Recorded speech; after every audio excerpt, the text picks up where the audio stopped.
Yeah, so self-compassion means offering to yourself the same care and concern that you would offer to a close friend or a family member or a loved one, particularly like when they're having a hard time, right? So if you were coming to me and saying, I'm dealing with this thing with my daughter right now, it's really hard, I'm really struggling, I would say, don't be so hard on yourself. You're doing a great job. You're a wonderful mother. I'm Nicole Holcomb, attorney by day and podcaster by night, a former educator, school counselor, and administrator, and mom to a 9-year-old daughter with dyslexia, who loves all things Harry Potter, Minecraft, and science. A few years ago, she was identified with dyslexia, and our life seemed to turn upside down for a while, quite literally. I created the Dyslexia Mom Life podcast to help you navigate the upside down journey of dyslexia. You got this. If you're wanting to thrive as a mom in this dyslexia journey, then you're in the right place. Let's get started. You are listening to the Dyslexia Mom Life Podcast, episode 24. Today on the show, I am talking with Katherine Endy. She is the founder of the Family Life Coach business and parenting coach and social worker. We're going to talk all about mindful parenting, and Katherine is going to tell us what is mindful parenting, and she's going to share parenting tips and techniques with us today. I can't wait for you to hear this conversation. And if you're looking for additional dyslexia resources or resources to thrive as a mom, I recently created a resource library for my VIPs. Yep, just for you. To get access to the library, you would just go to the dyslexiamomlife.com and you would look for resource library. It's in the tab at the top. And as a bonus, I will also add you to my Monday email club, where I'll share additional resources and information about the podcast. And you're going to want to make sure that you mark your calendar because we've got exciting things in store for you for 2021. On January 1st, 2021, I'm going to be opening the doors to my new membership for just a few days to a group of founding members. So if you want to know when the membership opens, you would just hop over to the website, dyslexiamomlife.com, and at the top, there's a little waitlist bar, and you would just click on that and add your email in, and I will keep you updated along the way, what to expect about the membership, when it's going to open, and some additional information. Hope to see you over there. So without further ado, I want to introduce you to Katherine, and here's our conversation. All right, today on the podcast, we have a special and exciting opportunity to talk to Katherine Endy. She is known as the Family Life Coach, and I'm so excited to have her on the podcast. Katherine, welcome. Thank you so much. It's so great to be here. Well, it's a special treat to talk to you today because a good deal of the content and the podcast that we have really talks about the specifics of dyslexia, but I also want to broaden the topics and talk a little bit about parenting and parenting skills and things that are going to help people. And I've been following you for a little bit now, and the things that you say and do really resonate with me, and I feel like they will really hit home for a lot of the families that I work with. So I'm really excited to share you and your information today. Do you mind giving the audience just a little bit of information, a little bit of background about yourself? Sure, happy to do that. So I am a parenting researcher and coach, and I have a background in social work. I've been a social worker for about 11 or 12 years now. I'm currently getting a PhD in social work at the University of Maryland, where I study parenting stress, mindfulness, self-compassion, and emotion regulation. And I also have a private parent coaching business called the Family Life Coach, and I work one-on-one and in groups with parents of young children to help them learn emotion regulation, learn how to use connection, talk about emotions as a way of strengthening their relationship with their child and parenting sort of with the long game in mind. Great. And I know one of the things that you talk a good bit about is the term mindful parenting. Could you define that for us, what you consider to be mindful parenting? So mindful parenting means parenting with certain ideas and concepts in mind, such as self-compassion being one of them, listening with full attention. So really taking time to, set down your phone, make eye contact, and really listen to what your child has to say. It also means being emotionally aware of both your own emotional experience and also what's going on emotionally with your child, and using intention and attention, using a conscious way of approaching parenting to strengthen your connection with your child and to, not parent on autopilot, but really parent intentionally and on purpose and with a particular focus in mind, recognizing that particularly with children, that having an emotional experience is part of childhood and it's part of being human. And so often we are so focused on behavior and managing our child's behavior in the moment and that sort of thing that we lose sight of the fact that having big emotions is part of the human experience. And so mindful parenting really takes into account that emotions are part of human experience, and that for children, they're learning how to experience emotions, how to process those feelings. Emotions create all kinds of physical experiences in the body as well. And so helping children to identify what those emotions are and use language eventually to express those emotions. So it's really a process of awareness, attention, and keeping in mind that emotions are part of the human experience. And then also, having compassion for yourself as a parent, because this is a real challenging journey to parent any human, and I would think particularly a child with a diagnosis who has additional challenges that present, additional challenges for the family. So keeping self-compassion at the forefront is really a huge part of mindful parenting. And it's part of my research is looking at, is mindful parenting, is self-compassion and emotion regulation, are those sort of the key ingredients in mindful parenting, and are those the things that most associate with lowered parenting stress? Thank you for sharing that. That's very helpful. It's funny that you were talking about emotional regulation. I was just talking about that yesterday in the Facebook group about homework and how, as we start out working on homework, sometimes we bring the stress of our day into that, or we bring our own, anxiety about homework. And so we talked a little bit about that yesterday, because I do see a lot of correlations between the work you're doing and parenting, children in general, obviously, but also, really working with children that may even have a higher barometer for emotions and regulation of those emotions, and being able to identify and have conversations. Because I don't know about for you, but growing up, that was not a big emphasis of that as far as being on the receiving end of that as a child. And so it's very interesting the work you're doing and really helping families to really take a step back. And like you said, not focus so much on you did that right, or you cleaned your room, that's what I wanted, but really, being in tune with them and being attentive to them.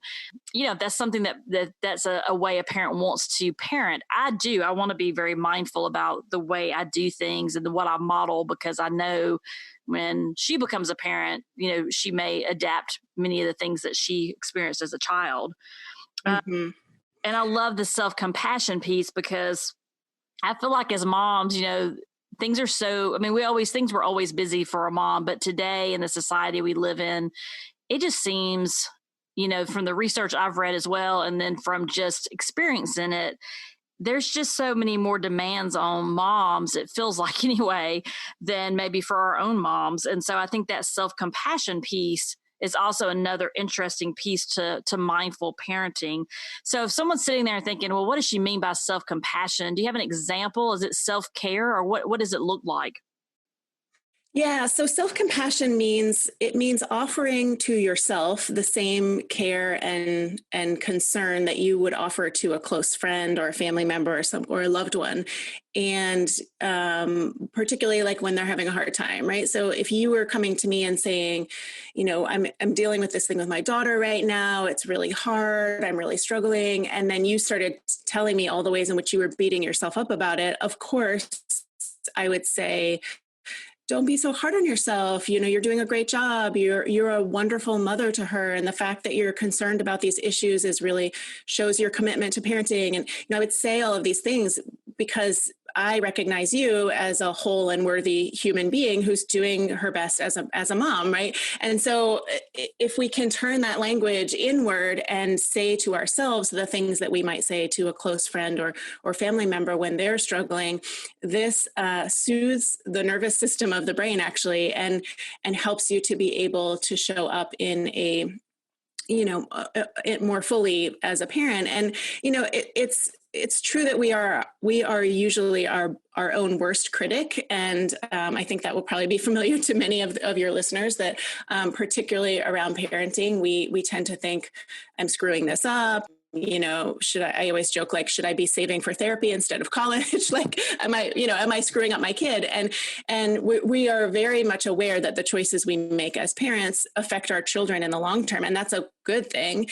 However, it does lead us to be very hard on ourselves when things aren't going the way we hope they would go, or our children are behaving in a certain way that we don't like. We tend to think that it's all our fault, when in reality, just the awareness of how are my choices as a parent affecting my child, that shows a commitment to a form of mindful parenting, really, that we're aware that we're making choices as a parent and that those things do affect our kids. I want to go back and address the point that you made too about emotions and homework, because I think that you hit it right on the head, that what we bring to the conversation or the situation with our child is so important to be aware of. And that's where that emotional awareness piece comes in, because we sometimes go through life just a little bit numb, or like not really thinking about what our own emotional experience is. But homework is a great example. If you or someone, if you're a parent who had a hard time in school, or finds the work really stressful, or you're looking at some geometry and you can't remember how to do geometry, and so you're worried about your ability to help your child with the work, that stress and that anxiety translates into the interaction with your child, when in reality what's going on is that it's almost like your former self or your younger self is coming into the present moment and is offering all this stress and anxiety that's not helping the situation. So being aware, I think the first step is really being aware of what's going on in your own head and in your own heart. What are those thoughts that are racing through your mind, and what are the emotions that are being caused by those thoughts? So if your thoughts are, geometry is really hard, I don't remember how to do this, I'm worried that I won't be able to help her, then you're going to have all these feelings of anxiety and stress and not good enough and all these things, right? And so much of self-compassion is being aware of what you're saying to yourself and consciously choosing to say kind and supportive things to yourself, because it doesn't help you be a better parent to tell yourself that you're doing a bad job. It actually just makes things worse. So I think that, developing some phrases and some words that you can say to yourself, some sentences that you can say in your own head to remind yourself of what a good job you're doing is really powerful for that self-compassion piece. Thank you. That's very helpful, because, obviously I'm in agreement with those things as well. And, I think back to, just talking about the whole topic of mindful parenting and self-compassion, and there's just, a good bit that we can unpack there. But I appreciate that you shared, because that was going to be my next question is, if I'm listening and I think, I do want to do this differently as a parent, I love that you already shared that the first step is really just being aware of how you're feeling and how you're responding and what your reactions are to things. But what are some other pieces, like if someone's listening and they think, oh, I would like to learn more about this, or I would like to start kind of doing this.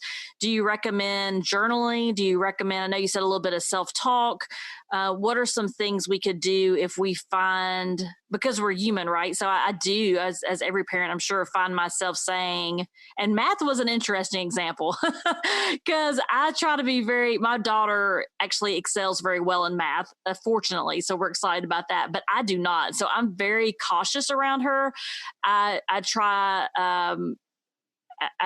to be very positive about that, because she is very interested in math and science. And so those were fields I struggled in as a student. And so I try to be positive and not let her see that side of that for me, because I don't want to influence what she wants to do. I want her to choose what she's enjoying. So as we have those, I guess, that self-talk that is negative, and we all know that's not good for us, what advice do you have for us to turn that around? Is there, like you said, some phrases we should be using? Or, how do we kind of get started on that journey?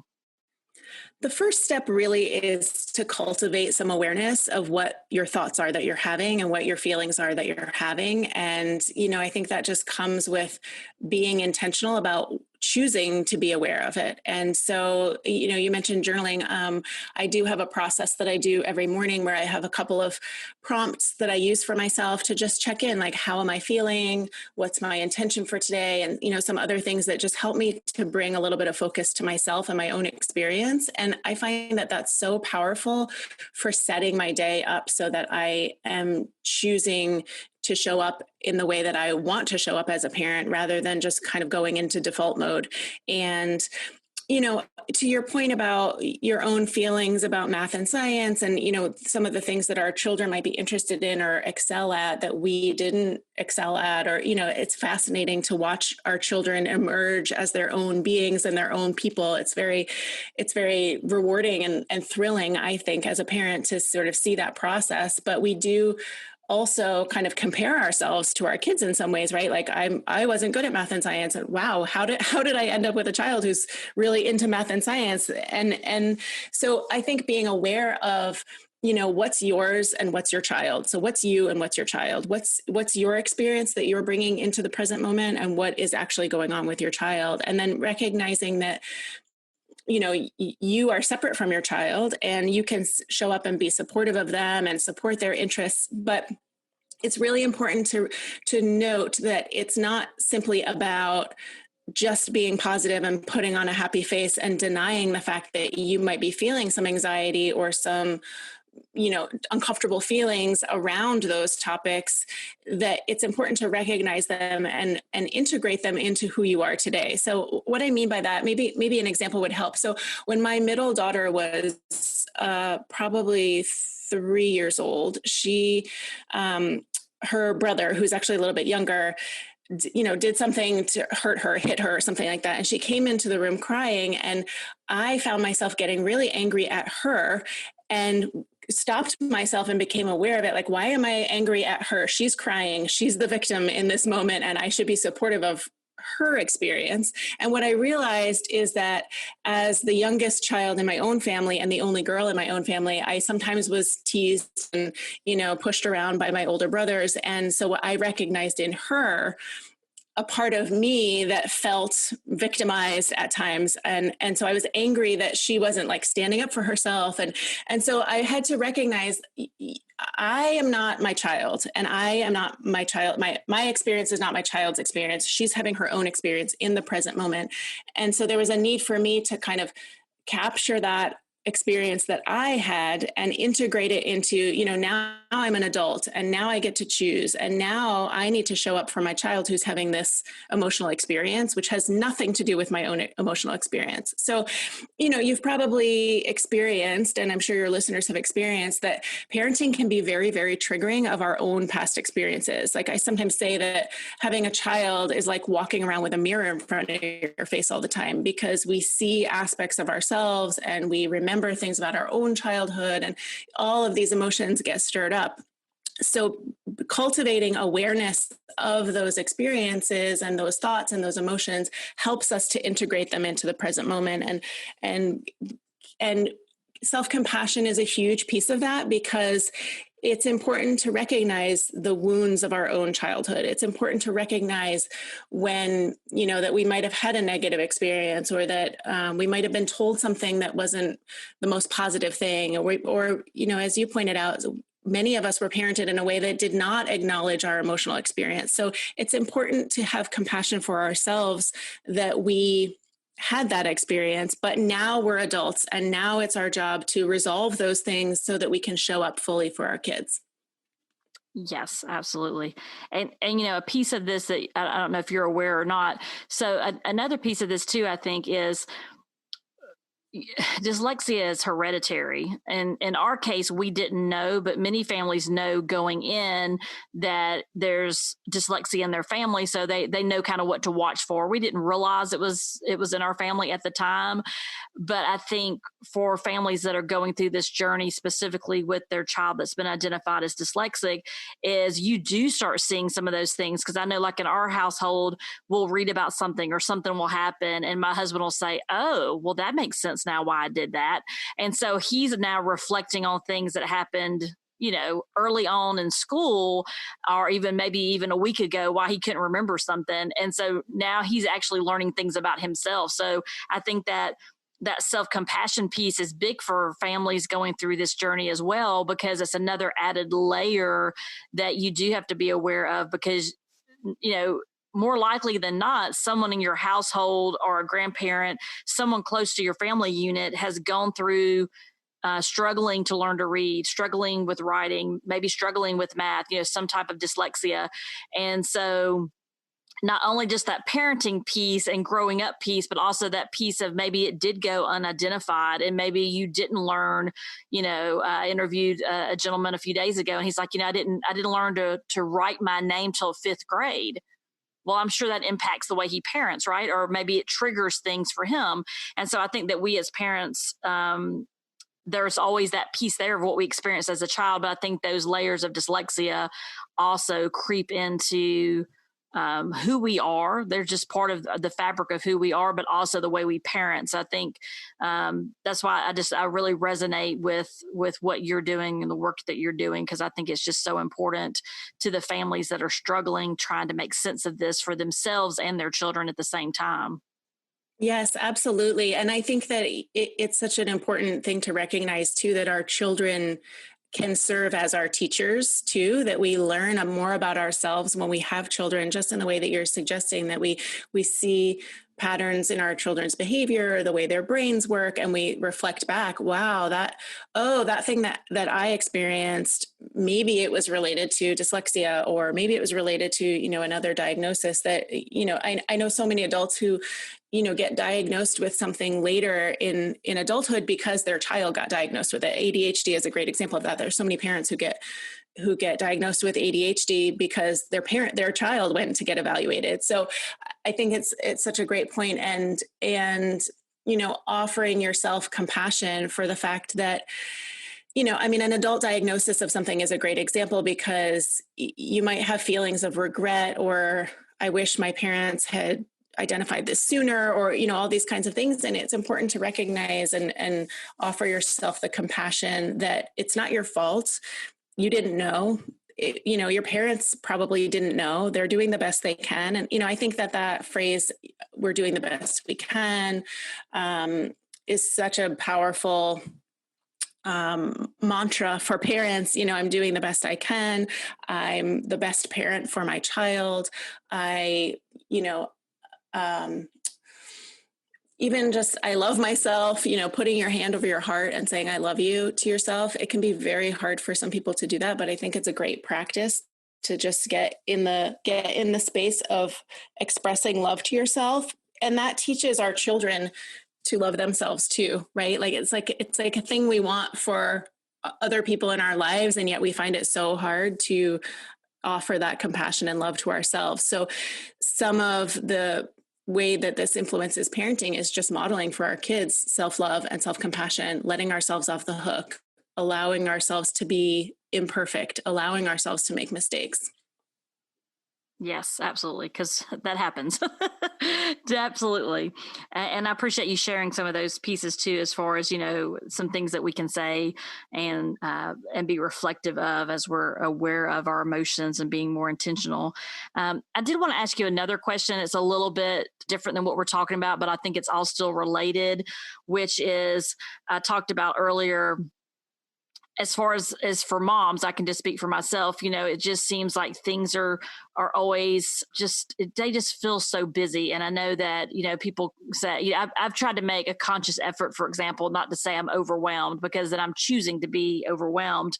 But I was curious, I know that you do a good bit of work also around, time management strategies and things that you recommend. And I just wondered if you would mind sharing maybe just your favorite time management strategy or hack or something that you do as a parent that you feel like it really has kind of opened your eyes up to give you, a different day and give you more of a opportunity to be more mindful about your day. Yeah, absolutely. So I probably about 2 years ago learned about the concept of time blocking. And this basically is a practice I think of it as a mindfulness practice in the sense that rather than letting my day unfold and sort of happen to me, I am consciously choosing how I want to spend my time and being very intentional about making sure that the most important things get done in the time, not even necessarily first, but that they get done when I have the right energy for them. So for example, some people work best early in the morning. So if you have a task that requires a lot of thought and focus, you might want to get up early and do that first thing in the morning. I'm someone who writes best kind of later in the afternoon and into the evening. So when I have writing tasks to do, I tend to block off time later in the day. It's also when my kids' school is over and, that things tend to quiet down, believe it or not, in the later afternoon because they're off doing homework and other activities outside.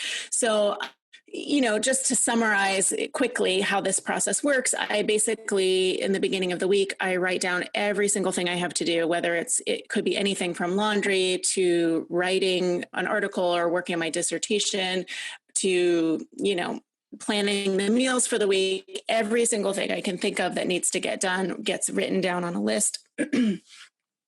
And then I prioritize, what are the things that are really most important to get done? Like if nothing else got done this week, what are the things that would absolutely move the needle or must get done to keep the children alive? and then I block out time in the day throughout the week to schedule when I'm going to do those things. And, so there's a whole method to this, and there's certainly more to it than I can summarize in the brief time that we have together. But I have found this to be very effective for making sure that my work gets done in an intentional way during a time when it works best for my focus and my energy. And then that allows me to be more available to my kids when they are done with school and we're together as a family. So it allows me to not let work bleed into family life so much. Yes, I love time blocking. It used to be that I always thought multitasking was such a badge of honor. And then I realized a few years ago, multitasking is really just taxing, and I'm not giving that 100% focus that I could. So I too like to time block because it just seems like I can, you can concentrate on that one thing and give it 100% and knock it out. So I'm glad to hear that's something that you're using as well, because it really does make a difference. It does. And I'm actually teaching this method to my teenage daughter too, because she's in high school now and learning to kind of manage her time and her tasks that need to get done. So we're nowhere near totally there yet, but we are working on developing those habits early in life, because you're so right that, multitasking is actually not the way. And there's all that research now that shows that just splits your focus and makes it even harder to get things done. So I love time blocking. I find it really effective. And to get back on task too, because I know even for my day job when I'm working, somebody will send me an email and I try to do my best to, have those notifications off. So, I can work a good hour and a half and then go check, if I need to check, because I think my boss is going to send me something, or just it's an expectation. It seems like nowadays it's just that expectation that you're always on and you're always available. And so I think that's, that for me, that's difficult because I realize how much that is taking away from my time with my family, or maybe even the stress level that you feel because you feel pulled in so many directions. And so I think when you let people know, hey, you need to call me if you need me, because I'm not checking texts or I'm not checking emails right now. Like I'm working on some things at work. And so, because it seems like when if I get in the habit, fall back in that habit of checking emails throughout the day, then I find like every 20, 30 minutes I'm interrupted. And then I have to, you have to start all over again almost to get your mindset back to what you were working on. Absolutely. Absolutely. 100%. And I think that